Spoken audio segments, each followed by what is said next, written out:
Learning is not compulsory, but neither is survival. Deming said that.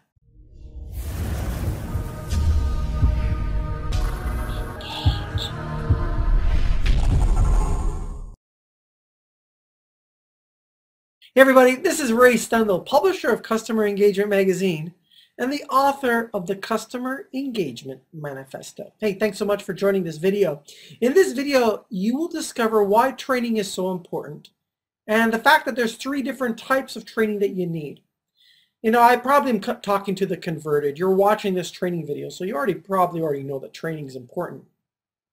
Let's talk a little bit about what Deming had to say on the subject based on this principle.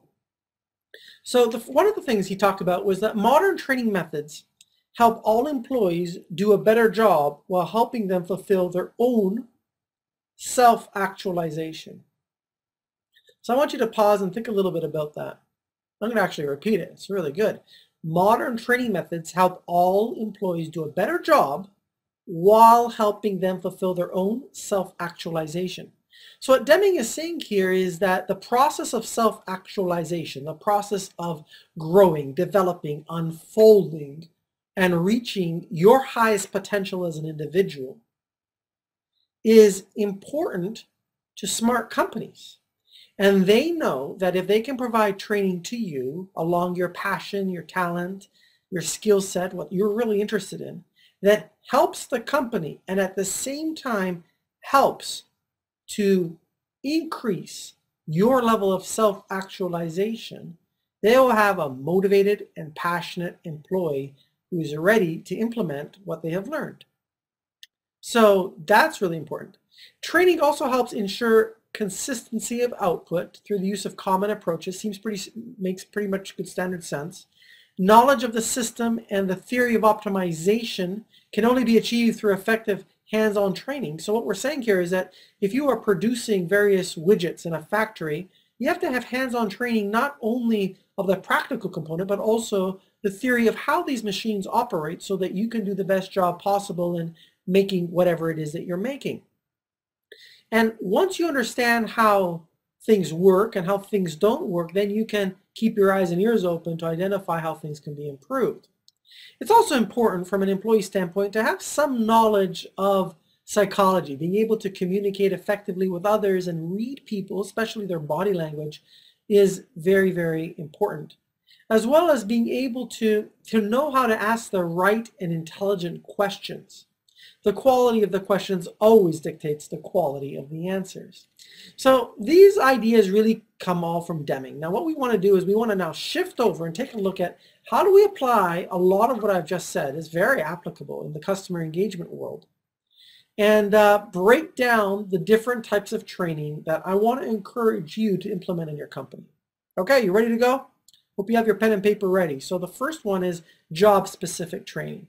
And as you can imagine, job-specific training is all about making sure that the inputs and outputs are very clear, that the role definitions are very clear, and the expectations with an employee are clear, as well as the methodology, the systems, and the process that's going to be used to get the desired result based on the task at hand, and how that task fits into bigger projects and overall timelines.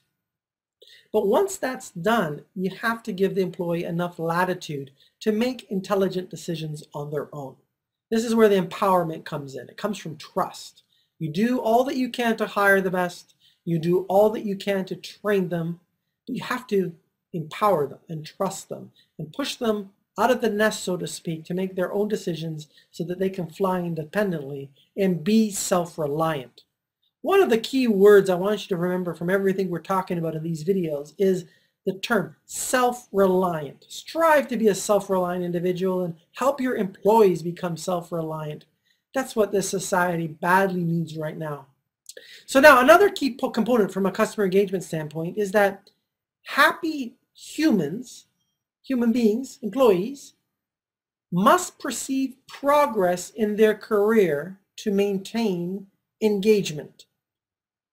So let's read that. If an employee does not feel that they are perceiving that they are making progress and growing, doing something significant, they're not going to be happy. If they're not happy, they're not engaged. If they're not engaged and not empowered, they will not engage and empower customers. So it's very important in your organization to work with your people, to chart out and understand their passions and help them go up the progression curve to realize their potential through career planning. It's not just a buzzword, guys. You got to do that with your employees. Otherwise, people will stagnate. And when they stagnate, they check out. And when they check out, it's terrible. So we also now need the second type of training. I promised you 3. Here's the second one. Culture training. Culture training is so important. You can't expect somebody joining your company to just miraculously find out and figure out how everybody's supposed to behave and just be able to be absorbed into that culture. You need to train people about what your values are, what your purpose is, where you're headed, what's important to you, what your beliefs as an organization are, how you treat each other, how you treat your customers, and how you treat your partners. You have to be able to instill in your employees a feeling of camaraderie through being part of a team that's making a difference, that understands its history, understands and has a certain language that they use to communicate and talk about what it is that they're doing. This is very important, and this is how you build a culture and you build a community of people who care about the outcome, not just about coming into work and clocking out at the end of the day. Customer engagement training.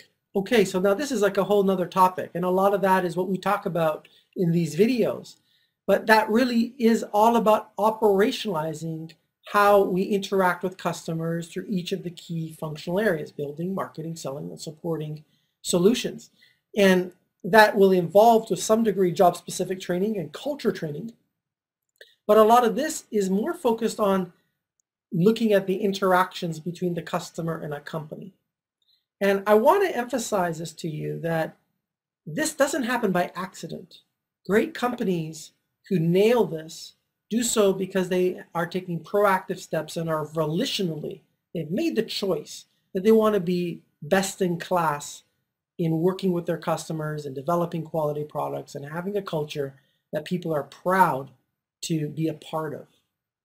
So that's what I get out of this lesson. I hope you got a lot out of this lesson. Now, as I always say, every speech, every talk, every video has a job to do. So here's what I want you to do. I want you to review your employee training plan as it relates to these 3 areas: job-specific training, culture training, and customer engagement training. If you need help with culture training, customer engagement training, feel free to reach out to me. I'm happy to help you with that. Review your results over the last 12 months and plot new goals for where you want to be. Now ask yourself, to get those results, what skills do my employees need, and what is my plan to help them realize them? It's part of the training program, right? And as usual, please comment and share on these videos. These videos are my way of making a difference and in sharing a message that I think needs to be heard, that I hear from people that really appreciate what we're doing with the magazine and the special reports. And I want you to be part of our community. I want you to speak up, tell us what you think, share these ideas. This is not just about social ranking and social proof and things of that nature. If we're going to do this, we got to do it together. And in order for us to do it together, I need you to own your participation in this revolution. Own it, share the message, and let's transform the way we interact with ourselves and with our customers. And in our next video, we're going to talk all about adopting and instituting modern methods for supervision and leadership, which is the next principle that Deming dedicated a fair amount of time and effort to. So this is Ray Stendall wishing you the very best, and I'll see you in the next video.